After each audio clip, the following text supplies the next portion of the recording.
Welcome, everyone, to Popcorn Peeps episode 15, the podcast in which we venture through the Hollywood Reporter's top 100 films of all time and give our thoughts along the way. My name is Jordan Costa, and this week we will be checking out Beauty and the Beast, a 1991 Disney animated musical romance directed by Harry Trousdale and Kirk Wise. This was Disney's 30th feature-length film, based on the French fairy tale of the same name, written by Jean-Marie Le Prince de Beaumont. I am joined by Disney princess, Sara Alexander. No one intros like Jordan. Da, da, da, da, da, da. That's all I got. And generic Disney prince, Chris McMullen. Prince, what the shit? I mean, hi. Generic. Yeah, there's always a generic prince and is in the background. Oh, that was hurtful.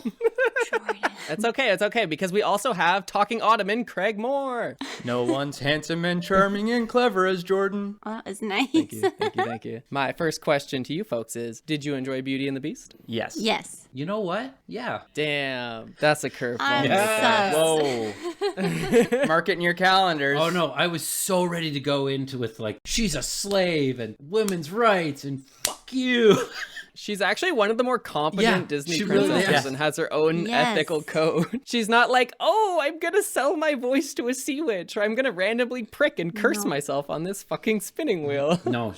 I like Belle. I enjoyed the film more than I was expecting. I thought this was gonna be, like Chris said, about Stockholm Syndrome, but after a rewatch, it's not nearly as creepy as I remember. The animation is gorgeous and fluid, and the exaggerated personalities are super fun to watch. I think actually it was the first film on this list I thought was a little too short, which was weird, but we can get into that a little bit later. This movie was full of nostalgia for me. When it came out in 91, this would have been one of the first Disney movies I ever saw as a child toddler, and I definitely was Belle. I would dump out my grandma's knitting basket, put my books in, and I would wander around, and I wasn't sure how this would hold up rewatching it because it's been quite some time, even though I still remember all the songs. And you know what? I still loved it. I watched it and I thought it's fantastic. Sure, holding up to some of the Pixar Disney movies that have come out, this still does a really good job. And what I like about it is it's a production. It's huge. The musical numbers are insane. The animation is so good. I love it every time I watch the movie, and I love it every time I've seen it on stage. It's just a fantastic story. I love this look so much more than the 3D CG animation that we saw in something like Up. Like, those hand-drawn classical Disney animations will hold up forever, and they look beautiful. Even though they're reused in Sleeping dozens Beauty. of Disney movies.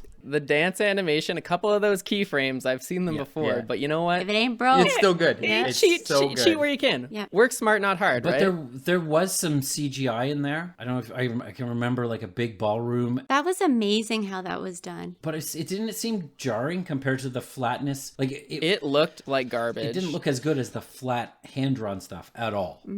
I agree. This is the first instance of a Disney major motion picture using computer-generated imagery. And so, yeah, it's very early, but I did think that was the worst looking part of the film. I thought it looked really jarring in comparison with the drawings. And as an anime fan, it's kind of a touchy subject because CG is becoming more and more popular in anime productions because the timelines are getting condensed more and more. So studios are relying on CG more and more. And I feel like it doesn't have that same whimsy or excitement that something drawn by hand does. It feels too inorganic or synthetic, if that makes any sense. You really want to tell people that you're a fan of anime? Like, you got so much going against you already. But yeah. They could tell by his hair.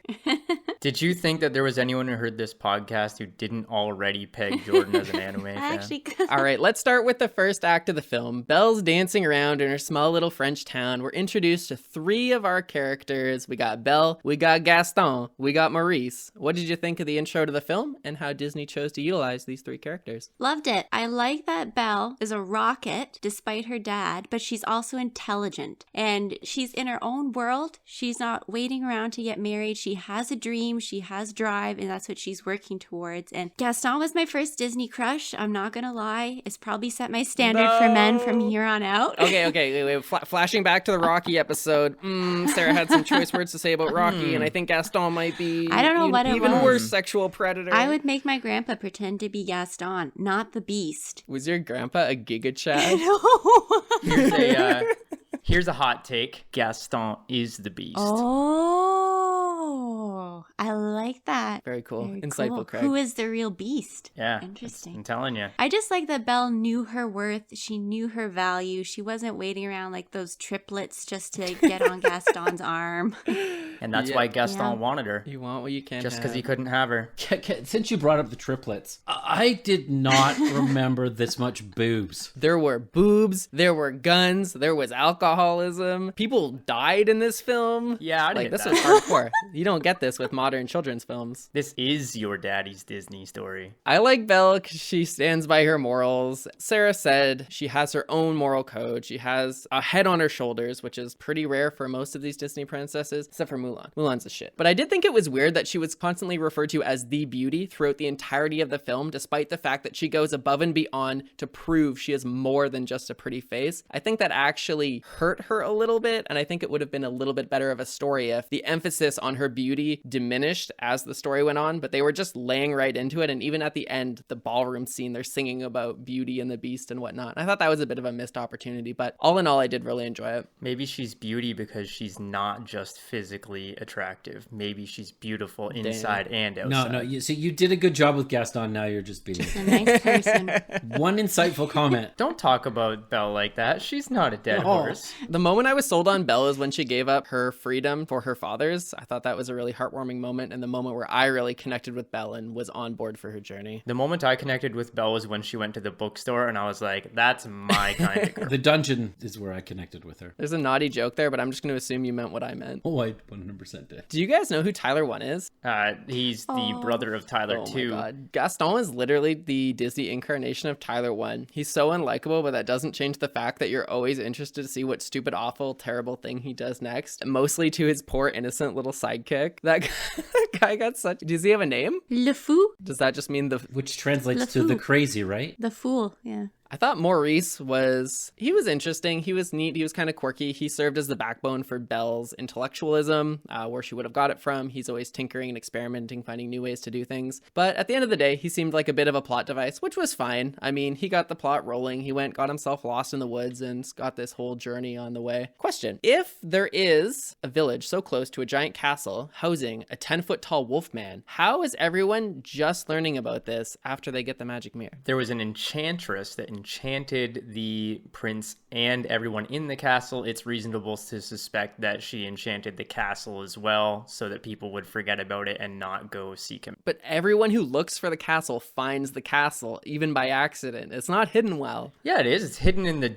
darkest, deepest, creepiest wood. I totally dug the wood. I just don't know how the horse left Maurice on a cliff and then was able to direct Belle to the castle where he was, even though the horse never would have saw him go to the castle. You don't know what that horse gets up to in his spare time. He was You don't still know his lurking. life. He must have had Maurice's scent. He maybe a blood horse. There's like a whole sequence of the film where Belle's doing things in the castle, and when she decides to run away, her horse is just Ready standing to go. outside in the freezing cold, just waiting for her, doing nothing. Presumably for like 2 weeks at this point. Somehow it's not just like a skeleton. Anyway, once Belle gets herself a life sentence within Beast's castle, we get into our second act of the film, in which we're introduced to the Beast and his servants as prominent characters. What do you think of this middle section of the film and some of these new characters we're introduced to? Lumiere is one of my favorite Disney characters of all time. I absolutely love him. You wonder, what is he doing with this feather duster? But at the end of that movie, damn, he knew what he was doing all along. This was a long con. He knew one day our curse is going to be broken and all this goodwill is going to pay off. I loved all the sidekick characters that were in the castle. They were amazing. I liked the whole part, and I liked to see the development of Belle's relationship with the Beast and how it was not based on her really trying to change him, but him choosing to change his own behavior based on the healthy boundaries she set for herself and how she thought she deserved to be talked to. My memory of this movie was that it was a story about a woman who had an unhealthy relationship with an aggressive guy. And then watching it as a 33-year-old, actually watching her say, no, I'm not coming to dinner with you. Not if you're going to talk to me like that. I was like, hey, you know what? Fair enough. Good lesson to teach little girls. If you're going to be a dick, I'm not going to talk to you. Yeah, I think it had a lot, like we said earlier, the Stockholm Syndrome and the abusive, teach women to Agreed. just pick assholes and you can change them. That was my whole like pre-rant. I was so ready on that. So in that regard, I am disappointed. Because you have to take the side of the positive. Yeah. I'm sure there will be something there you can reuse it for. In terms of the Beast, I loved his character design, the way he's drawn, how he hunches over, he's massive, and the way he speaks to Belle when he first enters the castle. He's so animalistic and swift in his movements, and he gets down on all fours, and he has this grumble in his voice. But as the movie goes on, they dial it back. He begins moving in a more human-like way, and that rasp to his voice slowly fades back as the humanity returns to him, as he begins to fall in love with Belle. And I thought that was an amazing way to symbolize his growth as a character. Subtle touch, but beautiful. Yeah, I love that you got to like that he would stalk around on all fours. That was well done. I did have a question I wanted to ask you guys about. So it's in this part of the film we kind of learn a little bit about the curse and what happened with the old woman. So the prince refused to allow this woman to come in the house, and then she cursed him because he turned her away until his 21st birthday, I think it was, right? Wasn't he like 9 years old or something? Like, little children should not let strangers in their house. No, the rose bloomed until he was 21. Okay. And then after that, it started to die. Okay, picture this. I'm in London. I got a $1,000 rent due tomorrow. I got $12 in my bank account. I find this weed on the ground, dandelion, bring it up to my landlord. Look, I know I owe you $1,000, but in exchange for letting me live here and not be cold, this flower. I'll tell you one thing, I'm gonna get thrown out so fast. Yeah, okay, but if somebody came to your front door in the middle of a storm and you had a palace, you'd let them stay. I'm just saying this sets inaccurate expectations about how rent worked, that's all. But it wasn't rent, it was just like a night out of the cold. Damn, you think these halls heat themselves? It wasn't rent, Jordan. They were already She just needed heated. a place to stay. You're gonna make Lumiere work all night to warm your ass for free? So you're telling me the prince was an adult when He would have been like, I figured he was like somewhere between 17 and 19. Yes, Craig. He was an adult. But didn't they say in the song, like, for 15 years we've 10 been years. waiting or something They like said that? for 10 years, but that's because he never entertained and he had been in power as prince for 10 years. It's not that it was 10 years since they've been objects. I think the story would be better if he was there for like 1,000 years, trapped in this eternal life purgatory, and this rose just had a really long life. I think it would have made his like more animalistic intentions and movements and behaviors more believable if he was stuck there alone, going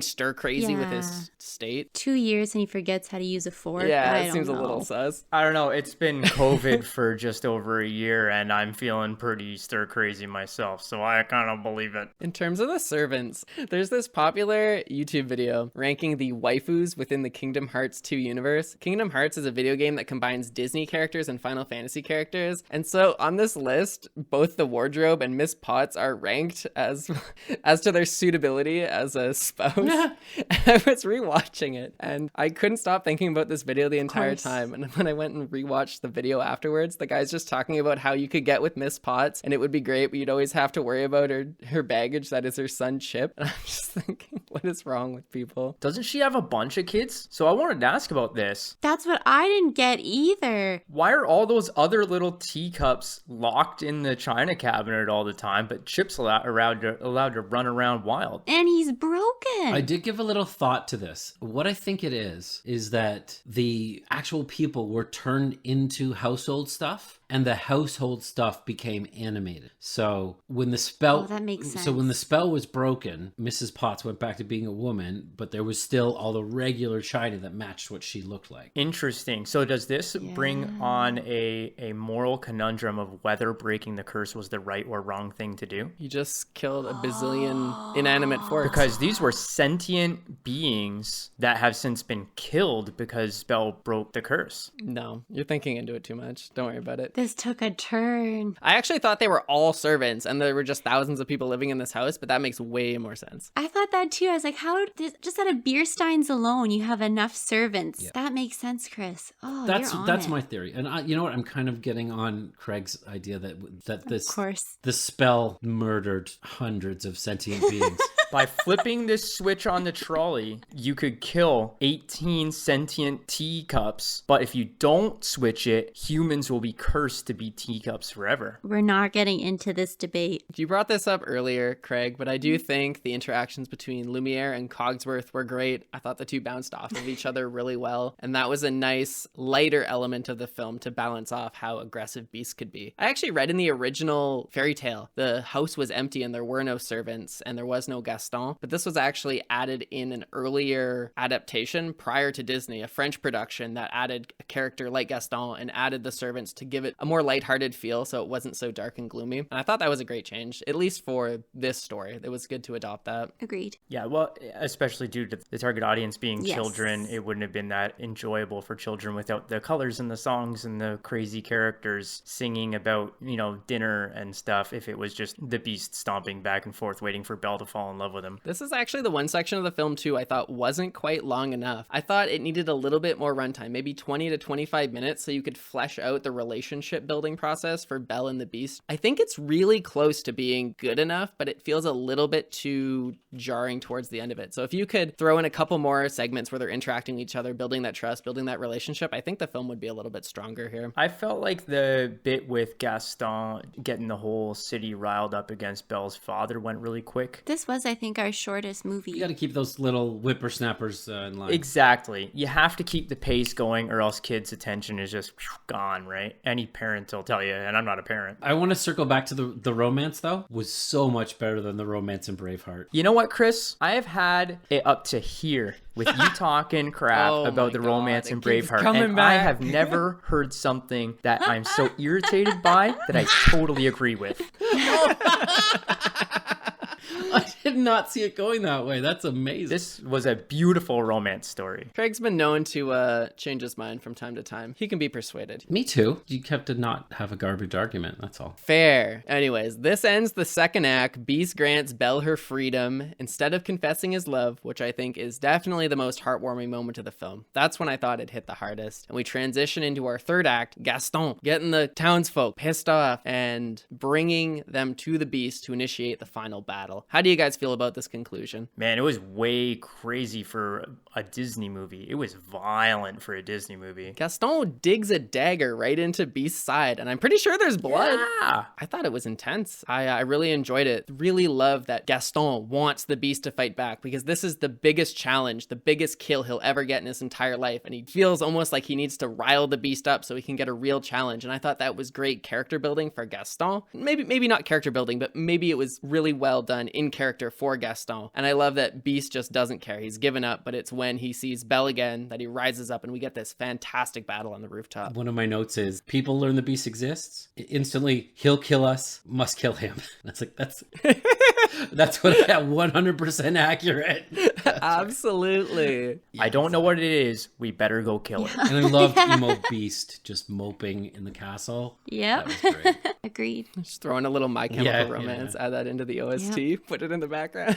If you guys want to talk about the music, we can do that. I actually thought this was one of the weaker Disney soundtracks in their repertoire. All of Gaston's songs are bangers. This ain't no Tarzan. There's no Phil Collins. Listening to this soundtrack just makes me want to go listen to Hellfire from Notre Dame because that song freaking rocks. That's a banger too. I really think a lot of this, it just didn't hit very hard. Like They were very, fire. I think the fun songs were good and I enjoyed those, but it didn't have like a really high impact, tense song during a very climactic moment. I think that's what I would have liked. Gaston was my favorite song in this film. Be Our Guest is one of the most iconic Disney songs of all time. I did hear that a lot of the songs that made it into the Broadway production were cut from the original film. I think they would have just left them in given that the runtime was so short. It could have added a little bit more value. I can't think of anything in the show, like the stage production, that was any different. I haven't seen the stage production, so I don't think I would be convinced to, but if tickets fell from the sky, I would go. That's not a great recommendation, but I'd be down. I'd go see it. Bree, if you're listening to this, get tickets to go see Beauty and the Beast on stage and you and I can go watch it. But if you don't listen to this episode, we're not going.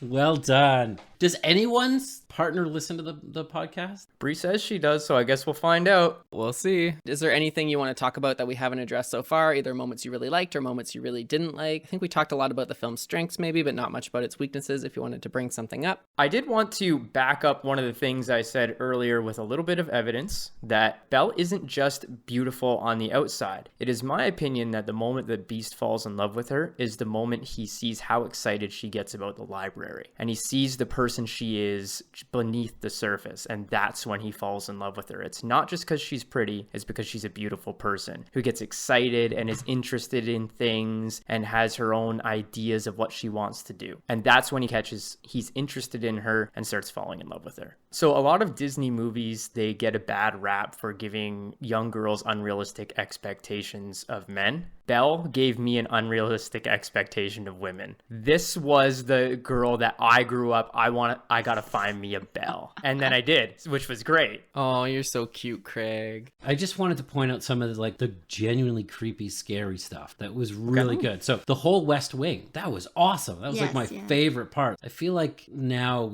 the shows are a little more sanitized. You don't get the scary stuff. The fight with the wolves, that was really suspenseful. Yeah, it was. You're right. Yeah, you don't get a lot of that spooky. Like, do you remember Dark Cauldron from Disney? Like, that was a very scary movie that I, as a kid, had a hard time getting through the first time because I was literally spooked the entire time by an animated Disney picture. Like, old Disney does do spooky well, and they strike a nice balance between spooky but not horrify the children for years to come. Yeah, not like kid has nightmares and has to sleep with mom and dad. Scary. Obviously, you didn't see The Legend of Sleepy Hollow when you were like... Is it Disney? Oh, you guys never had oh god, is Childhoods? it Disney? The wide world of Disney? That was going off the air right as I started becoming a sentient human. I can remember going to my grandparents' place and we'd watch that. Like it was on like every Sunday night, and yeah, some of that stuff was scary. Their Sleepy Hollow is probably not scary to me now, but it was good. Oh, interesting. At least they do a lot more scary stuff. I actually got to see Song of the South before it was erased. Ooh. Yeah, that's how old I am. I read that the West Wing, the gargoyle type things were early Beast prototype drawings. Oh, That yeah? they were figuring out what he was looking That's like. pretty That's cool. awesome. Like Jordan said earlier, work smart, not hard. You got all this pre-drawn stuff, might as well use it, right? This is totally like not on topic, but I did see the Beast design for the remake, the live action one, and I think it's significantly worse than the aesthetic they built in this film. Has anyone seen the live action? I did not watch it. I refuse. I haven't seen it. I've just seen the promotional material. I watched it. We're not here to specifically rate it, and I'm not going to rank it or anything, but I give it an I give out it of 1 10. out of 5. It didn't need to be done. I won't watch it. Yeah, it was the movie for no one that no one asked for. That's every modern Disney movie. Yo, I hear you dumbass kids want some more Star Wars. Craps out 3 terrible Star Wars movies. Y'all want any more Lion Kings? I think I can squeeze a 2.5 in there. Kids love Timon and Pumbaa. Put them in. So, this is the only Disney animated film on the list, and just while we were here, I thought it would be a cool opportunity to reflect on some of our favorite Disney films that we remember growing up, or some of our favorites now. My favorite animated Disney movie is Mulan. That's a good one. Hard to argue with Mulan. I actually didn't see Mulan until I was, I think, 21 years old, and even going into it with a fresh pair of eyes in university, I thought it was a great film. At risk of giving away a couple of my old passwords to websites that I don't use anymore, Mulan came out on my birthday. Oh God, you're giving away all your security questions. Gonna hack. I liked Mulan until I figured out it was Donny Osmond singing the prince, and then he just lost some of his appeal for me. He wasn't as sexy I picture that face behind the voice. Oh, that's savage. Is he still alive? Because if he is, he isn't now. I also really liked Pocahontas. I haven't seen that one yet. I can't think of one that I like. This was fine. I think to go to my favorites, I think might be Aladdin. I have really fond memories of that. I love the aesthetic of Aladdin. I think it's really cool. It's different. I think not a lot of media takes place in the desert. And so anytime that atmosphere comes up, I just think it's fun. I like the magic. The genie is wonderful. Oh, it's Robin Williams. Yeah. Absolutely. Absolutely nails the role. Bree doesn't like Aladdin because he gets the girl by lying to her, which is not a good lesson to learn, not as a child. That's a good point. You can get the girl by lying, but you can't keep the girl by lying. And I haven't seen Aladdin 2, but I hope she finds out. Jafar's Revenge? Return of Jafar. Oh, is that what it is? Return of... Yeah. I don't know. Why is every Disney sequel absolutely terrible? Yeah. What was Beauty and the Beast sequel was Enchanted Christmas. I haven't seen a single good Disney classic animated sequel. Like, based on a fairy tale, if they choose to go off on their own and extend the story, I think it's always a failure. I agree. The fairy tales are nice little tight packages. You can't really extend it. The big D's got to milk all those kids. Are you allowed to say Big D on YouTube? Oh, that's a bad image. I always think of Disney as like this old world company with all these classic animations dating back decades and decades and decades. But now it's in the modern day, they're acquiring everything. I think of them more as like a conglomerate capitalist empire than this whimsical old world fantasy teller. Just a mouse right? behind a desk signing papers. Exactly. That's what it is in South Park. We're about to get taken down. DMCA's It's takedown on over. our podcast just for bad mouthing the mouse. Okay. Are we good to rank now? Yeah, let's rank this sucker. If you're following along with the YouTube video, you can check the top of the description, and there is a spreadsheet in there containing our lists so far, ranking each film. But without further ado, Sarah, where are you going to put Beauty and the Beast amongst the films we have seen so far? 4th spot for nostalgia, great production, love the songs, love the characters. Very cool. How about you, Mr. McMullen? This one came in at 9 for me. That's cold. Better than Slumdog, worse than Airplane. I think Airplane's fallen from favor quite a bit here. It's in my last. As we've seen more films, it seems like that's the one that keeps getting kicked down the ladder a little bit. No, I'm saying that Airplane is higher than Beauty and the Beast. Oh, are you? Yeah, and then Slumdog okay. is under that at number 10. Oh, sorry. I misheard that. How about you, Craig? This is where the stars align here, probably due to us growing up in the same period. I'm also placing Beauty and the Beast in 4th. I wanted to be her, you wanted to be with her. Sarah, I think it's probably just hit us at the same time, at the same age, so it's stuck there. It's our life goals. I'm going to put this film at number 10. Better than Deer Hunter, not as good as Reservoir Dogs. At this point, I realize how low I've placed Reservoir Dogs. I don't even think that's a bad film. So this is a good thing for the list. It means most of these films are actually pretty solid. Yeah, it was once we hit a certain period that the films really started taking off. I think it's just going to be harder. Yeah, I've had fun the last several recording sessions. These have been all good back to back to back. I don't think we've gotten a weak film in a while. Gets harder now. Like, where does it fit? And I feel bad kicking down something I like. What are we going to be watching in episode 16, Chris? We are going to be watching David Fincher's Seven. I'm going through a Brad Pitt throwback movie time, so this is perfect for me. Like 1990s Brad Pitt, I've been there for it. He's in True Romance, right? Yes, he was. He was like the roommate who always got high. That's right. It was with just the him. bear bong. Yeah. Unfortunately, there's not many places you can watch this for free. You can find it on high def. You can watch it on Crave Stars, which is like an extended tier of Crave. If not, you can rent it on Apple TV, Google Play, Cineplex, Microsoft, YouTube, and Amazon. We'd like to extend a special thank you to our supporters on patreon.com. Special thank you to Travis Laporte, Jim Walmsley, Frank Costa, and Ryan Saranen. If you would like to support the show, you can check out the link in the top of the YouTube description. But thank you so much for helping us out. Until next time, this has been Popcorn Peeps episode 15, and we will see you in the next episode. Bye-bye. bye. Thank you. Thank you. Bye. Bye. Your support is never appreciated. Your support is always appreciated. Did you just say Cogsworth?